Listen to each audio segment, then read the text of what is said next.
गौतम बुद्ध का जीवन हर किसी के लिए प्रेरणादायी है। गौतम बुद्ध बौद्ध धर्म के प्रवर्तक थे। इनका जन्म 483 ईस्वी पूर्व तथा महापरिनिर्वाण 573 ईस्वी पूर्व में हुआ था। बचपन में उनको राजकुमार सिद्धार्थ के नाम से जाना जाता था। बौद्ध ग्रंथों के अनुसार गौतम बुद्ध के जन्म से 12 वर्ष पूर्व ही एक आर्षि ने भविष्यवाणी की थी कि यह बच्चा या तो एक सार्वभौमिक सम्राट या महान आर्षि बनेगा। 35 वर्ष की आयु में उन्हें ज्ञान की प्राप्ति हुई थी।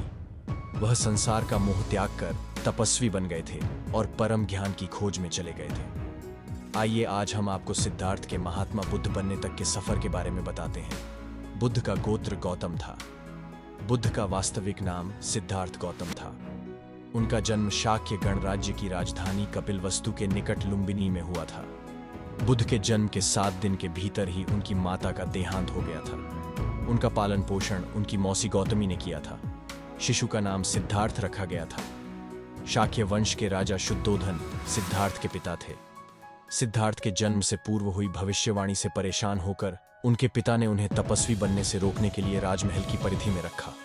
गौतम राजसी विलासिता में पले बढ़े, बाहरी दुनिया से आक्रांत, नृत्य करने वाली लड़कियों द्वारा मनोरंजन, ब्राह्मणों द्वारा निर्देशन और तीरंदाजी, तलवारबाजी, कुश्ती, तैराकी और दौड़ में प्रशिक्षित किए गए थे। कम उम्र में ही उनका विवाह राजकुमारी यशोधरा से करा दिया गया। दोनों का एक पुत्र भी हुआ जिसका नाम राहुल था। सिद्धार्थ बचपन से ही अत्यंत करुण हृदय वाले थे। वह किसी का भी दुख नहीं देख सकते थे। इतने प्रयासों के बाद भी 21 वर्ष की आयु में उनकी अपने राज्य कपिलवस्तु की गलियों में उनकी दृष्टि 4 दृश्यों पर पड़ी। ये दृश्य थे: एक वृद्ध विकलांग व्यक्ति, एक रोगी, एक पार्थिव शरीर और एक साधु। इन 4 दृश्यों को देखकर सिद्धार्थ समझ गए थे कि सबका जन्म होता है, सबको बुढ़ापा आता है, सबको बीमारी होती है और एक दिन सब मृत्यु को प्राप्त होते हैं। इससे व्यथित होकर उन्होंने अपना धनवान जीवन, अपनी पत्नी, पुत्र एवं राजपाट का त्याग करते हुए साधु का जीवन अपना लिया और जन्म, बुढ़ापा, दर्द, बीमारी और मृत्यु से जुड़े सवालों की खोज में निकल गए। सिद्धार्थ ने अपने प्रश्नों के उत्तर ढूंढने शुरू किए। समुचित ध्यान लगा पाने के बाद भी उन्हें इन प्रश्नों के उत्तर नहीं मिले। फिर उन्होंने तपस्या भी की, लेकिन अपने प्रश्नों के उत्तर नहीं मिले।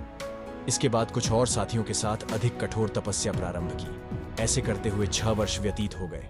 भूख से व्याकुल मृत्यु के निकट पहुंचकर बिना प्रश्नों के उत्तर पाए वह कुछ और करने के बारे में विचार करने लगे थे। एक गांव में भोजन की तलाश में निकल गए। फिर वहां थोड़ा सा भोजन ग्रहण किया। इसके बाद वह कठोर तपस्या छोड़कर एक पीपल के पेड़, जो अब बोधि वृक्ष के नाम से जाना जाता है, के नीचे प्रतिज्ञा करके बैठ गए कि वह सत्य जाने बिना उठेंगे नहीं। वह सारी रात बैठे रहे और माना जाता है यही वह क्षण था जब सुबह के समय उन्हें पूर्ण ज्ञान की प्राप्ति हुई थी। उनकी अविजया नष्ट हो गई और उन्हें निर्वण यानी बोधि प्राप्त हुई और वे 35 वर्ष की आयु में बुद्ध बन गए। बुद्ध को शाक्यमुनि के रूप में भी जाना जाता है। 7 हफ्तों तक उन्होंने मुक्ति की स्वतंत्रता और शांति का आनंद लिया। प्रारंभ में तो वह अपने बोधि के बारे में दूसरों को ज्ञान नहीं देना चाहते थे। बुद्ध का मानना था कि अधिकांश लोगों को समझाना बहुत मुश्किल होगा। मान्यता है कि बुद्ध को स्वयं ब्रह्मा जी ने अपने ज्ञान को लोगों तक पहुंचने का आग्रह किया था। फिर वह इस पर सहमत हो गए। इस तरह उन्होंने अपना पहला धर्मोपदेश उत्तर प्रदेश के वाराणसी के पास सारनाथ में अपने पहले मित्रों को दिया था। फाइनली आप इस कहानी के अंत तक पहुंच चुके हैं। बहुत ही कम लोग होते हैं जो अपना इंपॉर्टेंट टाइम सही जगह इन्वेस्ट करते हैं। अगर आपने यहाँ इन्वेस्ट किया है तो आप यहाँ से जरूर कुछ न कुछ लेके ही जाएंगे। आप हमें कमेंट करके बता सकते हैं कि आपने इस कहानी से क्या सीखा। Thank you.